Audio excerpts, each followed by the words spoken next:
संविधान की अनुसूचियां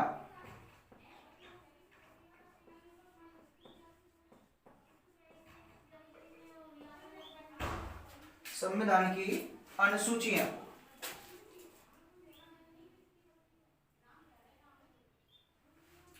संविधान की अनुसूचियां हम दो स्तर से पढ़ेंगे।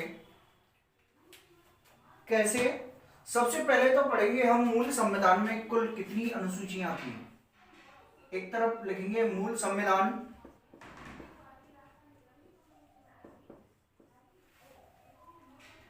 और दूसरी तरफ लिखेंगे वर्तमान में। वर्तमान जो संविधान है उसमें कुल कितनी अनुसूचियां शामिल थी। जैसा कि हम जब संविधान के इतिहास के बारे में पढ़ रहे थे तो उसी समय हमने देखा कि जो हमारा संविधान लागू किया गया था तो उस समय कुल कितनी अनुसूचियां, कुल कितने अनुच्छेद शामिल किए गए थे, और वर्तमान में कुल कितनी अनुसूचियां और कितने अनुच्छेद या कितने संविधान के भाग हैं। जैसा कि हमने पहले बताया था कि जब संविधान को लागू किया गया था, यानी आंशिक रूप से लागू किया गया था, तब केवल 16 अनुच्छेद शामिल किए गए थे। कब? यानी आंशिक रूप से जो लागू किया गया था उस समय केवल 16 अनुच्छेदों को लागू किया गया था सबसे पहले। लेकिन यहां से प्रश्न बहुत कम पूछा जाता है। प्रश्न आता है कहां से कि मूल संविधान में अनुच्छेदों की संख्या कितनी थी। तो मूल संविधान में यदि अनुच्छेद पूछे जाएं, ये मूल संविधान कब होगा? 26 जनवरी 1950। कितना? 26 जनवरी 1950 को जो संविधान लागू किया गया था उस समय कुल कितनी अनुसूचियां या कितने अनुच्छेद थे। तो उस समय हमने देखा कि 395 अनुच्छेद शामिल थे। इन 395 अनुच्छेदों में से भारत शासन अधिनियम 1935 से 321 अनुच्छेदों को शामिल किया गया था। कितने अनुच्छेदों को? 321 अनुच्छेदों को। तथा 8 अनुसूचियां थी। कितनी अनुसूचियां? 8। उस समय मूल संविधान में कुल अनुसूची कितनी थी? 8। और 8वीं अनुसूची में क्या किसका विवरण मिलता है? तो भाषा। किसका? भाषाओं का विवरण 8वीं अनुसूची के अंतर्गत मिलता है। अतः हम कह सकते हैं कि जो मूल संविधान था उसमें जो 8 अनुसूचियां थी उसमें अंतिम अनुसूची में भाषाओं का विवरण शामिल था। तथा इधर अपन देखते हैं कि वर्तमान में जो संविधान है उसमें कुल कितनी अनुसूचियां, अनुच्छेद और भाग हैं। तो अपन बात करते हैं कुल अनुच्छेद। तो यहां पे हम कुल अनुच्छेद की बात करेंगे तो 395 ही होंगे, क्योंकि आज तक कोई 396वां अनुच्छेद नहीं बना है। और बना है तो कोई मेरे को बता दे कि कौन सा है। यदि प्रश्न पूछा जाता है कि कुल अनुच्छेद व उप अनुच्छेदों सहित, यानी उप अनुच्छेद जो जोड़े जाते हैं ABC करके या 1 2 3 4 करके, तो कुल अनुच्छेद, कुल उप अनुच्छेद प्लस अनुच्छेद को मिलाकर कितने टोटल अनुच्छेद हैं। तो अपन बात करते हैं अकॉर्डिंग टू कक्षा 8 क्लास 8 के अनुसार अगर हम बात करते हैं तो टोटल 465 अनुच्छेद अब तक बनाए गए हैं। सबसे पहले अनुच्छेद क्या होता है या अधिनियम क्या होता है, इसके बारे में जब तक कोई भी बिल संसद में पारित हो जाए और जब तक राष्ट्रपति के हस्ताक्षर नहीं हो तब तक वो केवल विधेयक होता है। क्या होता है? विधेयक होता है। और जैसे ही उस पर राष्ट्रपति की सहमति हो जाती है, सिग्नेचर हो जाते हैं, वो एक अनुच्छेद का रूप धारण कर लेता है, अर्थात अधिनियम बन जाता है, कानून बन जाता है। तो वर्तमान में कुल कितने कानून अनुच्छेद हैं? 465 according to 8th class NCERT कक्षा 8 के अनुसार। ठीक है, कहीं कहीं 448 मिल जाता है, कहीं कहीं 478 भी मिल जाता है। लेकिन अगर हमारे पास ऑथेंटिक सब जो तथ्य है तो वो केवल 465 का है, वो एनसीईआरटी कक्षा 8 के अनुसार। बात करते हैं अनुसूचियों की। तो अनुसूचियां कितनी शामिल थी? पहले 8, लेकिन वर्तमान में अनुसूचियों की संख्या कितनी हो गई? 12 क्या हो गई? अनुसूचियां हो गई। और अपन अनुसूचियों के फिर भागों की, संविधान के भागों की बात करते हैं तो प्रारंभ में 26 भाग थे। कितने भाग थे? 26 भाग। लेकिन वर्तमान में संविधान के 22 भागों का उल्लेख है। संविधान में वर्तमान में कितने भागों का उल्लेख है? 22 भागों का, क्योंकि 4 जो संविधान के भाग हैं वो हटा दिए गए हैं। ठीक है, आज अपन बात कर रहे थे संविधान की अनुसूचियों के बारे में।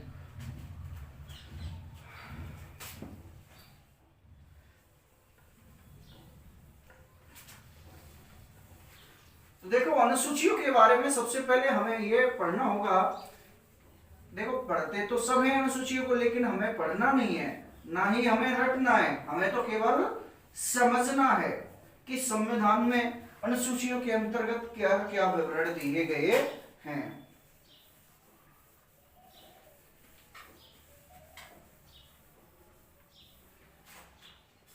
क्या क्या विवरण दिए गए हैं, ये हमें पढ़ना है।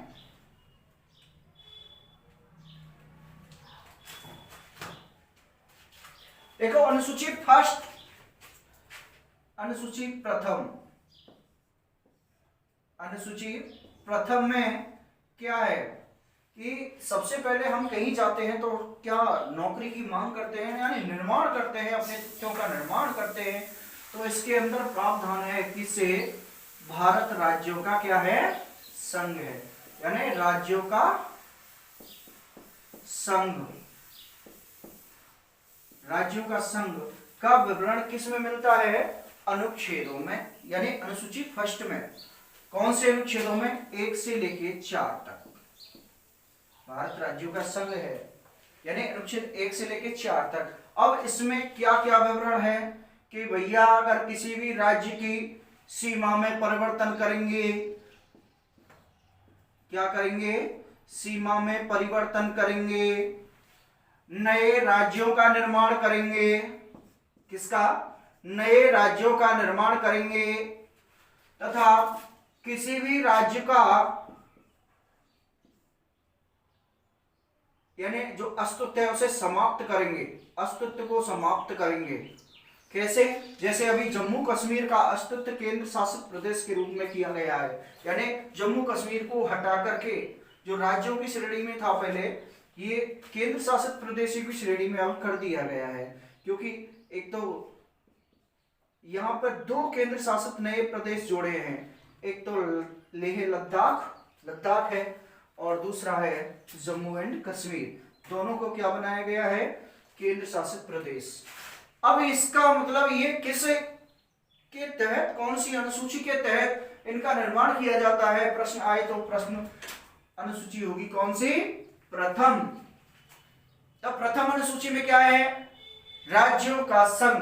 भारत राज्यों का क्या है? संघ है। यहां पर राज्य की सीमा में परिवर्तन हो, नए राज्यों का निर्माण हो, पुराने राज्यों का अस्तित्व का विघटन किया जाए।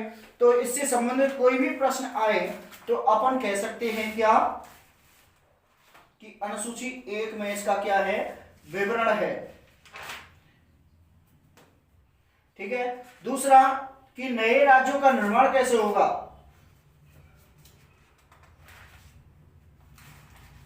नए राज्यों का निर्माण करने के लिए अपन बात करते हैं किसकी? अनुसूची फर्स्ट के, अनुसूची फर्स्ट से, यानी जब हमारा देश स्वतंत्र हुआ था उससे पहले हमारे देश में ऐसा कोई राज्यों का कोई विघटन नहीं था, यानी राज्यों को ही अलग अलग देश के रूप में बांटा गया था।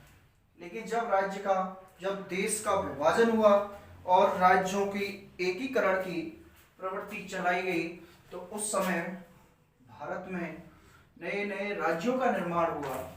यानी सबसे पहले हम बात करते हैं भाषा के आधार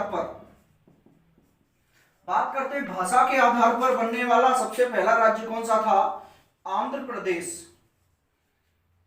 कौन सा था?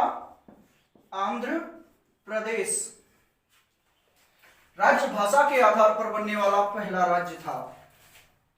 फिर बात करते हैं हम कि नए राज्यों का निर्माण, यानी सबसे नवीनतम राज्य कौन कौन से हैं? तो 26, 27, 28 और 29, ये 4 नए राज्यों में से पूछ सकता है कि इनका जो निर्माण हुआ है वो कैसे हुआ है। यानी 26वां राज्य कौन सा है, 27वां राज्य कौन सा है, 28वां राज्य कौन सा है और 29वां राज्य कौन सा है।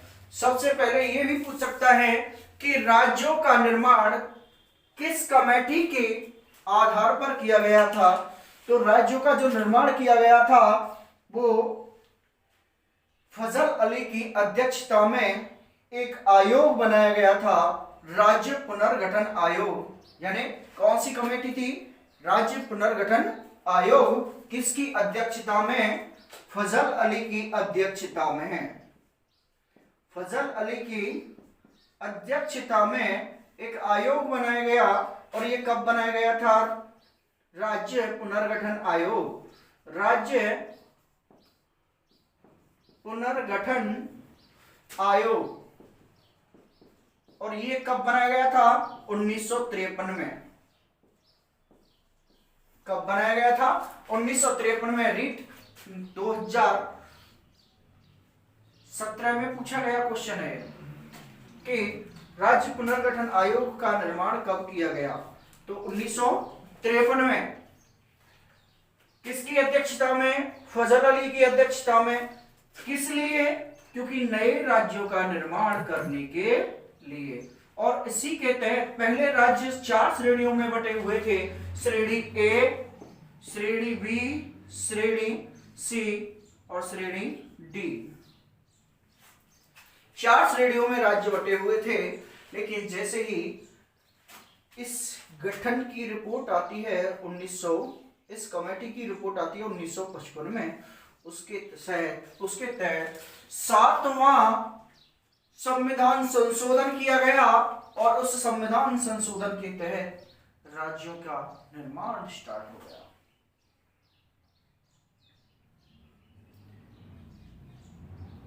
ठीक है। और राज्यों की श्रेणियों को समाप्त कर दिया गया।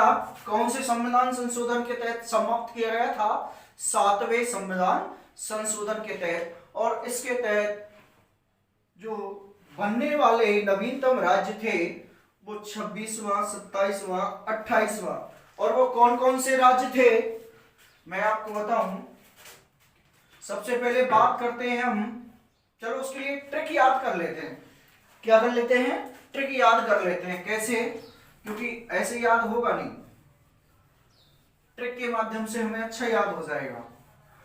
और उसकी जो ट्रिक है वो ये है कि एक छत पर 15 झाड़ नवंबर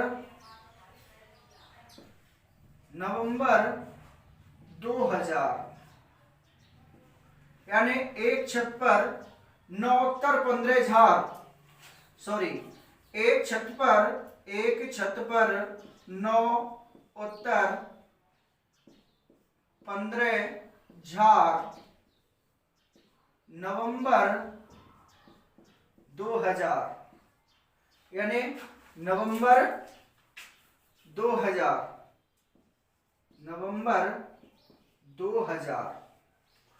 यानी ये कह रहा है कि इन राज्यों का निर्माण कब हुआ है, कैसे क्रम से हुआ है। तो अपन याद करते हैं कि 26वां राज्य कौन सा छत से बनता है? छत्तीसगढ़। कौन सा? छत्तीसगढ़। कब बना है? एक छत है तो 1 नवंबर। कितना नवंबर? 1 नवंबर। 1 नवंबर 2000। ऐसे ही बात करते हैं 27वां, तो 27वां उत्तर यानी उत्तराखंड। उत्तराखंड यानी उत्तराखंड राज्य कौन से नंबर का है? 27वां। कब बना है? 9 उत्तर यानी 9 नवंबर। ये याद रख लेना, 9 नवंबर 2000 को। 28वां राज्य बना है। 28वां राज्य कौन सा बना है? 15 झार यानी झारखंड राज्य। झारखंड राज्य। झारखंड राज्य कब बना है? 15 नवंबर 2000। कब? 15 नवंबर 2000। तो अपन कह सकते हैं कि 26, 27, 28 एक छत पर 9 उत्तर 15 झार नवंबर 2000। अब बात करते हैं 29वां राज्य। 29वां राज्य कौन सा बनाया गया? जो सबसे नवीनतम राज्य है, तो इसके बारे में बात करते हैं। 29वां राज्य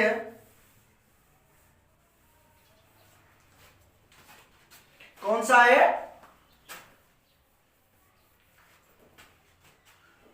29वां तेलंगाना। कौन सा? तेलंगाना राज्य। ये भाई साहब कब बना है? ये 2014 में जब नरेंद्र मोदी की सरकार आई थी तो उस समय इसका निर्माण किया गया था। यानी नरेंद्र मोदी की सरकार आते ही सबसे पहले यही कार्य हुआ था और इसका निर्माण 2 जून 2014 में प्रधानमंत्री नरेंद्र मोदी के सरकार में इसका गठन किया गया। और इसका गठन किया गया था इसको आंध्र प्रदेश से अलग करके। किससे? आंध्र प्रदेश से अलग करके। उत्तराखंड को उत्तर प्रदेश से अलग करके।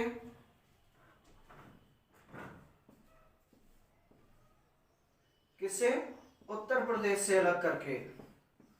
बात करते हैं झारखंड। झारखंड को बिहार से अलग किया गया था। बिहार से अलग किया गया था। और बात करते हैं छत्तीसगढ़। तो छत्तीसगढ़ को एमपी यानी मध्य प्रदेश से अलग करके बनाया गया था। तो इस प्रकार अपन कह सकते हैं कि जो भी नए राज्यों का गठन होगा उनकी सीमाओं में परिवर्तन होगा वो अनुसूची नंबर 1 यानी प्रथम के अनुसार होगा। अनुसूची 2 जब किसी भी चीज का गठन हो जाता है तो उसके बाद मांग होती है किसकी? 2 क्या? 2 वेतन दो। यानी अनुसूची 2 कहती है 2 क्या? वेतन। यानी अनुसूची 2 में वेतन भत्तों का विवरण दिया गया है। अब प्रश्न ये आता है कि किसके वेतन भत्तों को छोड़कर, तो इसमें मंत्रियों के वेतन भत्ते इस श्रेणी में नहीं आते। किसके वेतन भत्ते नहीं आते? मंत्रियों के। यानी जो भी मंत्री हैं उनके वेतन भत्तों का विवरण अनुसूची 2 में नहीं मिलता है। ठीक है। अनुसूची 3। अनुसूची 3 में क्या है? देखो अनुसूची 3 में कितने शब्द हैं? 3। यानी शपथ। तो शपथ में कितने? 3 हैं। यानी यदि किसी भी क्षेत्र में किसी भी डिपार्टमेंट में किसी की नौकरी लगती है तो सबसे पहले नौकरी की बात होती है, उसके बाद उसके वेतन भत्तों की बात होती है। जब वेतन भत्ते की बात हो जाती है तो उसको कार्य के प्रति निष्ठा बनाए रखने की क्या दिलाई जाती है? शपथ। तो अनुसूची 3। अनुसूची द्वितीय में क्या है? अनुसूची द्वितीय में है वेतन भत्ते। क्या है? वेतन भत्तों का विवरण, भत्तों का विवरण, वेतन भत्तों का विवरण अनुसूची 2 के तहत। इसमें किसके वेतन भत्ते नहीं आते हैं? मंत्री तथा मंत्री परिषद के सदस्यों के वेतन भत्ते इस अनुसूची में नहीं आते हैं। अनुसूची 3, अनुसूची तृतीय या 3, तीसरी अनुसूची क्या है? इसको हम तीसरी भी लिख सकते हैं। तीसरी अनुसूची में क्या है? शपथ का प्रावधान। शपथ कितने शब्द हैं? 3। तो शपथ का प्रावधान। अब साहब किस किस की शपथ का प्रावधान इसमें है और किसकी नहीं है? तो अपन बात करते हैं, इसमें राष्ट्रपति की शपथ का प्रावधान इस अनुसूची के अंतर्गत नहीं आता है। किसका नहीं आता है?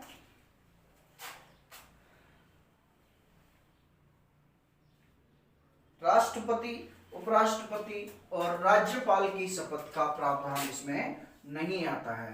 यानी राष्ट्रपति की शपथ नहीं है इसके अंतर्गत। दूसरा, उपराष्ट्रपति की नहीं है।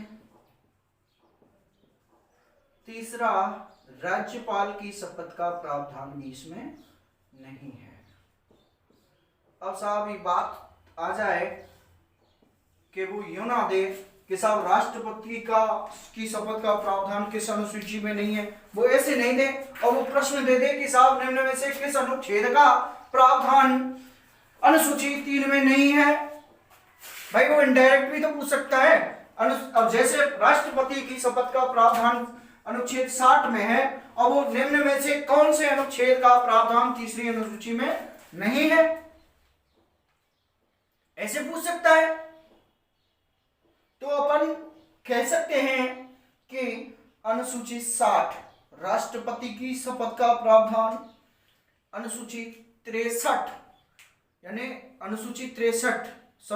अनुसूची 159 यानी राज्यपाल की शपथ का प्रावधान।